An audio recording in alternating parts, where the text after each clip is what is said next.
नमस्कार, news one India देख रहे हैं आप और आपके साथ मैं हूं अंशिका पाठक। बुलेटिन की शुरुआत करेंगे देहरादून की खबर के साथ। राष्ट्रीय खेल दिवस पर दौड़ क्रॉस कंट्री का आयोजन। सीएम ने क्रॉस कंट्री रेस को झंडी दिखाकर रवाना किया है। युवाओं के साथ सीएम धामी ने भी जॉगिंग की है। अपने आवास तक पैदल जाने का फैसला लिया। राज्य सरकार युवाओं के लिए बड़ी खेल नीति ला रही है। सरकार खेलों और खिलाड़ियों को लेकर तैयारी कर रही है, ये पुष्कर सिंह धामी ने कहा। तो तस्वीर आपको दिखा रहे हैं जहां पुष्कर सिंह धामी ने हरी झंडी दिखाकर रवाना किया है इस खेल को। सीएम पुष्कर सिंह धामी गांधी पार्क पहुंचे, खुद भी पैदल चलकर क्रॉस कंट्री का आयोजन हुआ। दौड़ क्रॉस कंट्री का आयोजन हुआ है और इसके साथ ही खेलों को लेकर और भी नए फैसले लिए जाएंगे, ये मुख्यमंत्री पुष्कर सिंह धामी ने कहा है।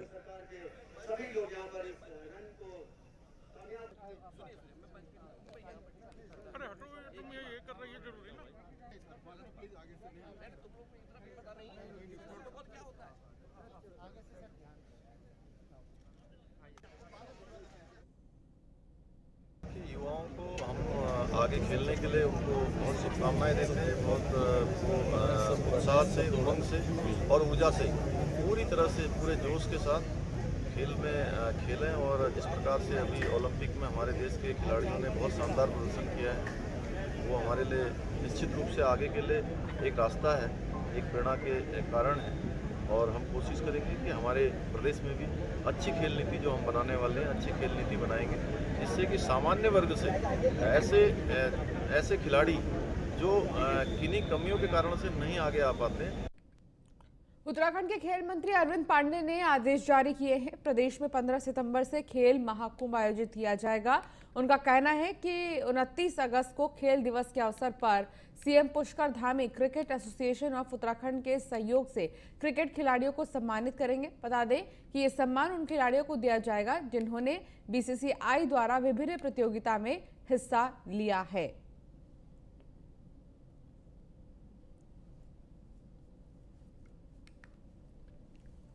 तो क्रिकेट खिलाड़ियों को सम्मान मिलेगा। खेल मंत्री अरविंद पांडे के निर्देश के बाद ही ये फैसला लिया गया।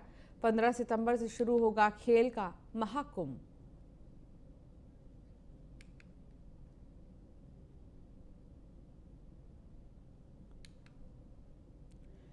कोटद्वार में कांग्रेस सेवा दल कार्यकर्ताओं ने जिलाध्यक्ष देवेंद्र भट्ट के आवास पर ध्वज वंदन कार्यक्रम का आयोजन किया। बता दें कि पूर्व राज्य मंत्री जसवीर राणा के नेतृत्व में ये कार्यक्रम किया गया। कार्यक्रम के दौरान पूर्व राज्य मंत्री ने कहा कि आने वाले विधानसभा चुनाव को देखते हुए कांग्रेस सेवा दल की जिम्मेदारियां बढ़ चुकी हैं, जिसके चलते कांग्रेस सेवा दल घर घर जाकर कांग्रेस की उपलब्धियों को पहुंचाने का काम कर रही है।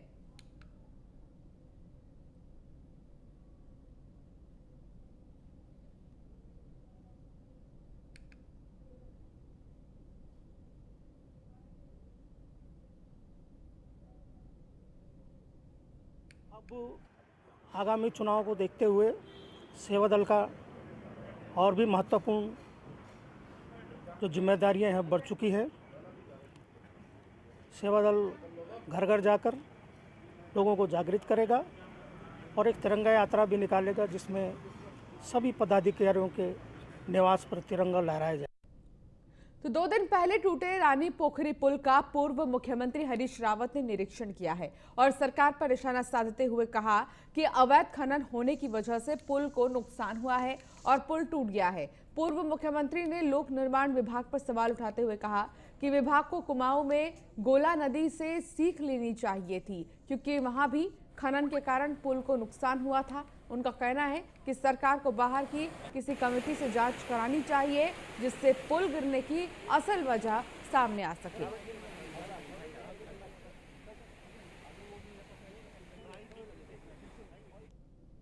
मुझे लगता है कि ये पुल कोई ऐसा नहीं है कि नदी में बहुत ज़्यादा पानी आ गया और पुल के पिलर नेचुरल वे में उसको सहन नहीं कर सके और उखड़ गए एक तरफ से।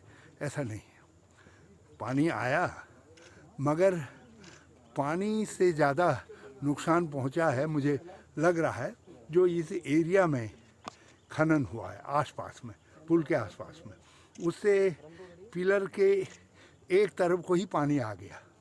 और जब ये पिलर में ज़रा सा भी बल जाता है। तो वही पूर्व मुख्यमंत्री हरीश रावत रायपुर पहुंचे। बीजेपी का दामन छोड़ कांग्रेस में शामिल होंगे वरिष्ठ नेता महेंद्र सिंह नेगी। कांग्रेस प्रदेश अध्यक्ष गणेश गोदियाल भी पूर्व सीएम के साथ मौजूद रहे। तो तस्वीरों में आपको हम दिखा रहे हैं, हरीश रावत रायपुर पहुंचे, महेंद्र सिंह नेगी कांग्रेस में शामिल होंगे। और रायपुर से तस्वीर, पूर्व सीएम के साथ गणेश गोदियाल भी मौजूद रहे, जो कि आप तस्वीरों में देख सकते हैं। पूर्व सीएम हरीश रावत के साथ ही मौजूद रहे दोनों। रायपुर पहुंचे थे हरीश रावत।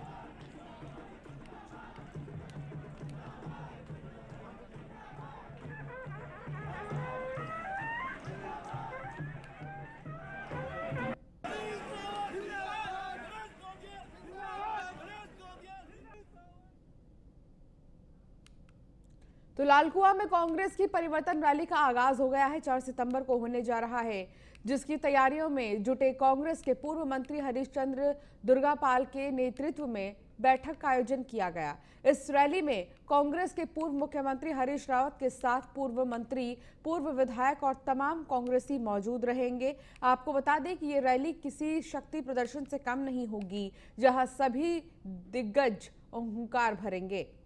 तो पूर्व मंत्री हरीश चंद्र के नेतृत्व में बैठक का आयोजन किया गया है। 4 सितंबर से शुरू होगी परिवर्तन रैली और इस रैली को लेकर रणनीति तैयार की गई है। रैली में सभी दिग्गज हुंकार भरेंगे।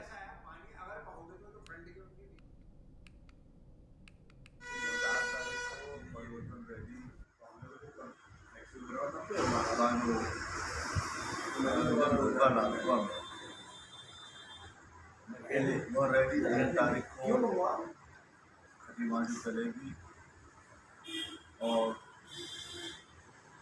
उसके बाद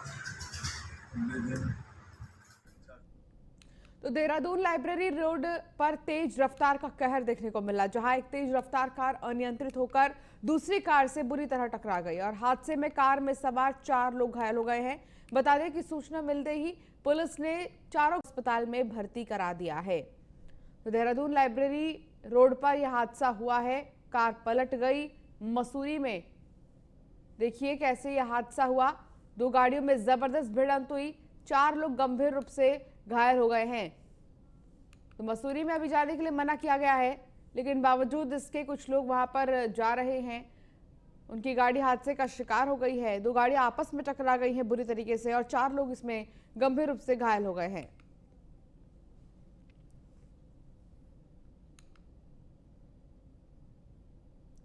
देहरादून में पेट्रोल पंप के पास सड़क का पुश्ता गिरने से हादसा हो गया, जिसमें सड़क के नीचे वाल्मीकि बस्ती में बने 2 मकान बुरी तरह क्षतिग्रस्त हो गए हैं। हादसे में एक युवक बुरी तरह घायल हो गया है, जिसके बाद प्रभावित परिवारों को सुरक्षित स्थान पर शिफ्ट किया गया। बता दें, सूचना मिलते ही पुलिस और प्रशासनिक टीम मौके पर पहुंची और नुकसान का जायजा लिया। तो सड़क का पुश्ता गिरने से हादसा हो गया। मसूरी में यह हादसा हुआ है। नरेंद्रनगर विधानसभा क्षेत्र में पिछले 4 दिनों से हो रही मूसलाधार बारिश से हर क्षेत्र में तबाही का मंजर है। बारिश ने पट्टी दोगी के नौडू काटल में भारी तबाही मचा दी है, जिसके बाद क्षेत्र के पूर्व विधायक ओम गोपाल रावत आपदा से क्षतिग्रस्त रास्तों से होकर लगभग 10 किलोमीटर पैदल चलकर गांव पहुंचे और पीड़ितों से मुलाकात करने के बाद आपदा से हुए नुकसान का जायजा लिया। साथ ही ग्रामीणों को ये विश्वास दिलाया कि उन्हें मुआवजा दिलाने में पूरी मदद की जाएगी। बता दें कि पूर्व विधायक ने प्रदेश सरकार और शासन से पीड़ितों को तुरंत मुआवजा दिलाने की मांग की है।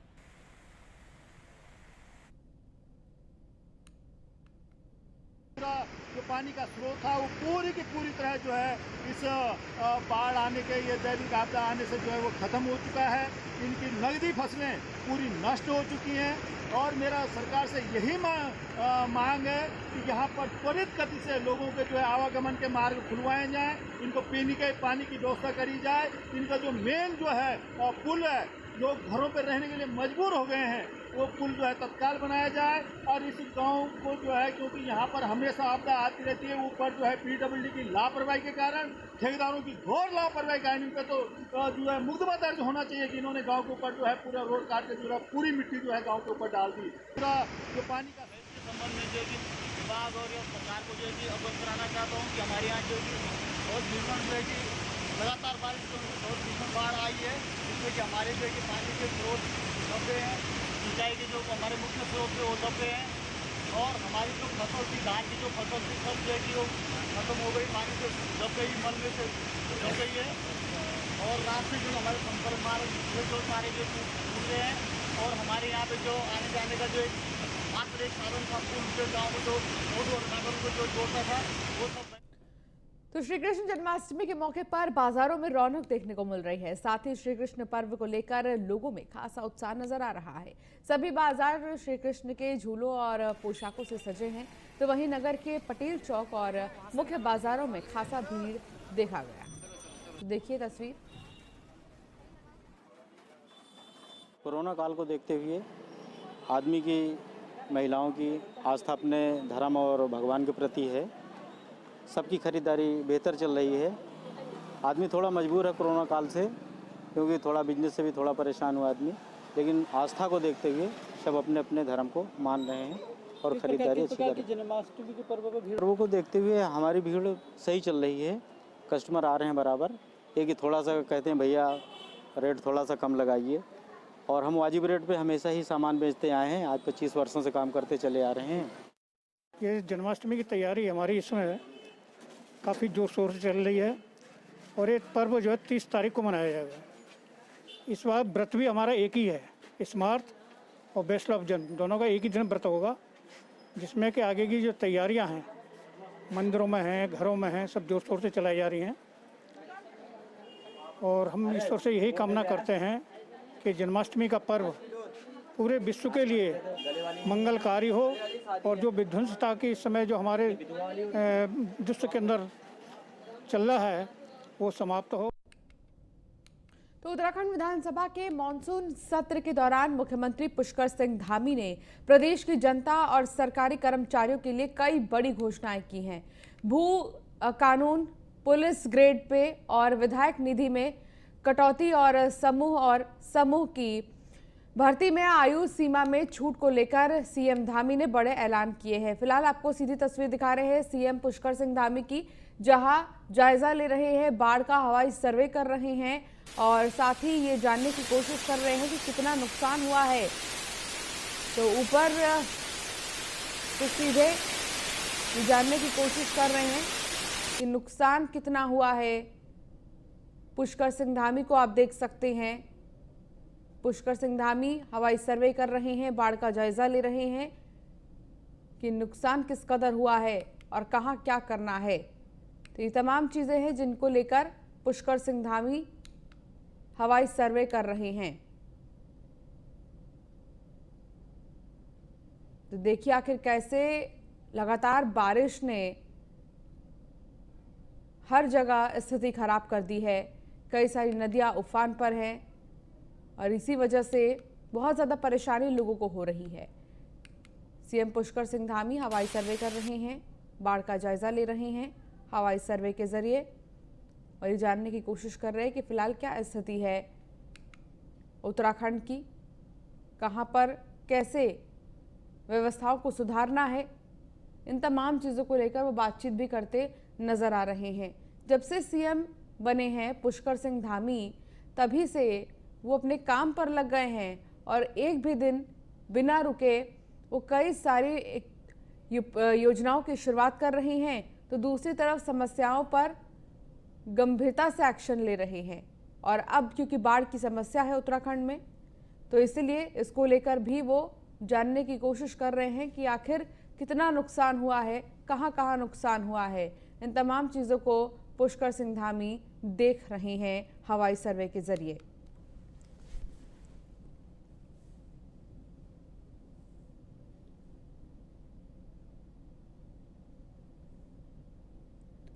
तो तस्वीरों में आप देख सकते हैं पुष्कर सिंह धामी हवाई सर्वे कर रहे हैं, बाढ़ का जायजा ले रहे हैं।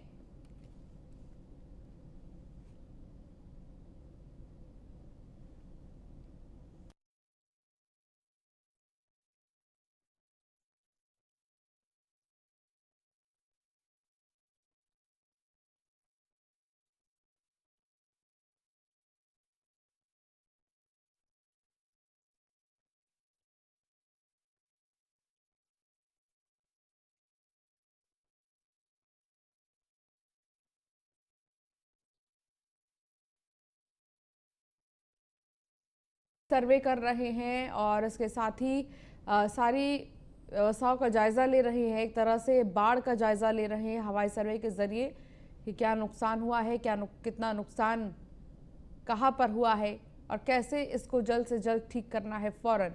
कुछ समय पहले लगातार लैंडस्लाइड की भी खबरें सामने आई थी और पहाड़ें दरक रही थी, जिसकी वजह से आने जाने में लोगों को समस्या हो रही थी। तो अब उसको लेकर भी एक्शन लिया जाएगा, क्योंकि हवाई सर्वे के जरिए वो ये जान रहे हैं कि कहाँ कहाँ पर लोगों को समस्या आ रही है।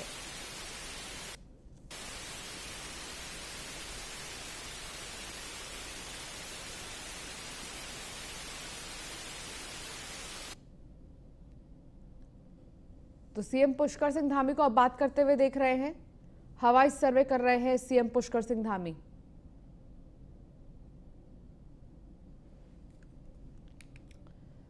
तो 2 दिन पहले भी आपको बता दें कि टूटे हुए पुल, रानी पोखरी पुल का उन्होंने जायजा लिया था और अब जहां जहां बाढ़ की तस्वीर सामने आई है वहां पर हवाई सर्वे कर रहे हैं।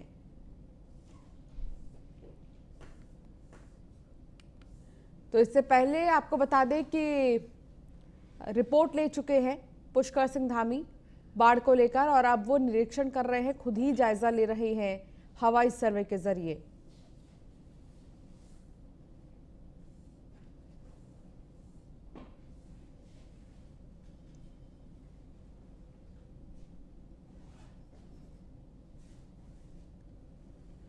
तो सीएम पुष्कर सिंह धामी ने हवाई सर्वेक्षण किया है और कर रहे हैं अभी भी। देहरादून से आपको दिखा रहे हैं हम तस्वीर, लाइव तस्वीर, सीधी तस्वीर। बारिश से हुए नुकसान का जायजा लिया जा रहा है। सुदीप जैन हमारे विशेष संवाददाता हमारे साथ जुड़ गए हैं। सुदीप, पुष्कर सिंह धामी हवाई सर्वे कर रहे हैं, बाढ़ का जायजा ले रहे हैं कि आखिर कहां पर कितना नुकसान हुआ है, इसको लेकर क्या जानकारी मिल रही है? देखिए, मुख्यमंत्री ने कल ही विधानसभा में हम लोगों से, पत्रकारों से संकेत दिए थे कि रविवार के दिन मौसम के आधार पर वो सर्वे करने निकलेंगे। मुख्यमंत्री के साथ आज मुख्य सचिव एस.एस. संधू, प्रदेश अध्यक्ष भाजपा मदन कौशिक, धन सिंह रावत मंत्री आपदा मौजूद थे। मुख्यमंत्री ने आज जो अपना निरीक्षण किया है उसमें गढ़वाल मंडल का देवप्रयाग, तोता घाटी जो सबसे ज्यादा डिस्टर्ब है, तीन धारा, पौड़ियाला, ऋषिकेश और रानी पोखरी में बीते दिनों जो पुल गिरा था उसका भी निरीक्षण किया है। मुख्यमंत्री इसके साथ ही नरेंद्र नगर के फकोट और चंबा का भी सर्वे करके लौटे हैं। अब इस पर अक्सर एक विस्तृत योजना तय करेंगे कि आखिर एक शॉर्ट टर्म और लॉन्ग टर्म योजना क्या हो। शॉर्ट टर्म योजना वो जिसमें लोगों को रिलीफ मिल सके तत्काल प्रभाव से, और लॉन्ग टर्म ताकि ये जो आने वाली दिक्कतें हैं ये सदा के लिए समाप्त हो, इसकी योजना बनेगी। लेकिन सुदीप, अभी एक दिन पहले ही हमने देखा कि कैसे पुल टूटा और फिर पुल टूटने पर भी सीएम सख्त नजर आए। ऐसे में अब क्योंकि देहरादून की रूपरेखा बदलना है, देहरादून में विकास कार्य करने हैं, ये ठान ली है पुष्कर सिंह धामी ने, तो इसलिए कोई भी मौका वो छोड़ना नहीं चाहते। देखिए, विकास कार्यों से ये मसला थोड़ा सा जुदा है। दरअसल जो तोता घाटी और जो नरेंद्र नगर वाले पुल वाला मसला है, इन दोनों ही मामलों में सरकार एक लॉन्ग टर्म योजना चाहती है, क्योंकि चार धाम यात्रा मार्ग पर जो चार धाम हाईवे योजना चल रही है उस पर भी कोई फर्क ना पड़ने पाए। और एक महत्वपूर्ण बात यह भी है, जो भी राज्य के मुख्य सचिव हैं एस.एस. संधू, ये एनएचएआई के चेयरमैन थे इससे पहले, तो इनको बहुत अच्छा अनुभव है और पूर्व में राज्य कैडर के ही आईएएस अफसर हैं। तो माना यह जा रहा है कि मुख्य सचिव एन.एस. संधू अब कोई विस्तृत और बड़ी योजना तैयार करेंगे ताकि ये जो आपदा और जो सड़कों पर पानी है इसकी निकासी की समय से व्यवस्था कि क्या ठोस प्रबंध हो, इस पर सरकार निर्णय करेगी। माना यह जा रहा है कि मुख्यमंत्री अगले 48 घंटों में इस पर एक हाई लेवल कमेटी की बैठक बुलाने जा रहे हैं। चलिए, बहुत शुक्रिया सुदीप इस तमाम जानकारी के लिए। तो बारिश से हुए नुकसान का जायजा लिया है पुष्कर सिंह धामी ने, अब भी वो ले रहे हैं हवाई सर्वे के जरिए। ये जान रहे हैं कि कहाँ कितना नुकसान हुआ है, क्या हुआ है, क्योंकि पहले ही इसको लेकर चर्चा हो गई थी कि हवाई सर्वे किया जाएगा और फिर ये जाना जाएगा कि कहाँ पर नुकसान सबसे ज़्यादा हो रहा है। आपको बता दें, जहाँ लैंडस्लाइड हुआ है वहाँ जेसीबी मशीन के जरिए हटाया जा रहा है, जो मलबा रोड पर आ गया है उस चीज़ को भी पुष्कर सिंह धामी देख रहे हैं। तो उत्तराखंड विधानसभा के मानसून सत्र के दौरान मुख्यमंत्री पुष्कर सिंह धामी ने प्रदेश की जनता और सरकारी कर्मचारियों के लिए कई बड़ी घोषणाएं की हैं। भू कानून, पुलिस ग्रेड पे और विधायक निधि में कटौती और समूह ग व समूह ख की भर्ती में आयु सीमा में छूट को लेकर सीएम धामी ने बड़े ऐलान किए हैं। पुलिस कर्मियों को सरकार एकमुश्त 10,000 की प्रोत्साहन राशि भी देगी। देखिए रिपोर्ट। सीएम की सौगात, तोहफों की बरसात, बिजली बिल पर छूट, आप बता रही है लूट। उत्तराखंड विधानसभा के मॉनसून सत्र के दौरान मुख्यमंत्री पुष्कर सिंह धामी ने कई बड़ी घोषणाएं की हैं। मुख्यमंत्री ने कहा है कि बिजली बिलों के फिक्स चार्ज में अगले 3 महीने की छूट दी जाएगी। अधिभार में भी 3 महीने की छूट मिलेगी। परिवहन विभाग में सेवायन कर में 6 महीने की छूट और पंजीकरण प्रमाण पत्र के विलंब शुल्क में भी 6 महीने की छूट दी जाएगी। पर्यावरण मित्र को आर्थिक सहायता मिलेगी। इसके साथ ही पेयजल विभाग में 31 दिसंबर तक एक साथ बिल जमा करने पर विलंब शुल्क पर राहत दिए जाने का ऐलान भी मुख्यमंत्री ने किया है। सीएम धामी ने विधायक निधि में होने वाली 1 करोड़ की कटौती खत्म करने की घोषणा की। कोरोना की वजह से विधायक निधि में कटौती की जा रही थी। विधायकों ने मुख्यमंत्री की घोषणा का स्वागत किया है। सरकारी डिग्री कॉलेजों के सभी छात्रों को टैबलेट देने का ऐलान भी मुख्यमंत्री ने किया। और चलिए फिलहाल इतना ही। आप बने रहिए न्यूज़ 1 इंडिया के साथ। नमस्कार।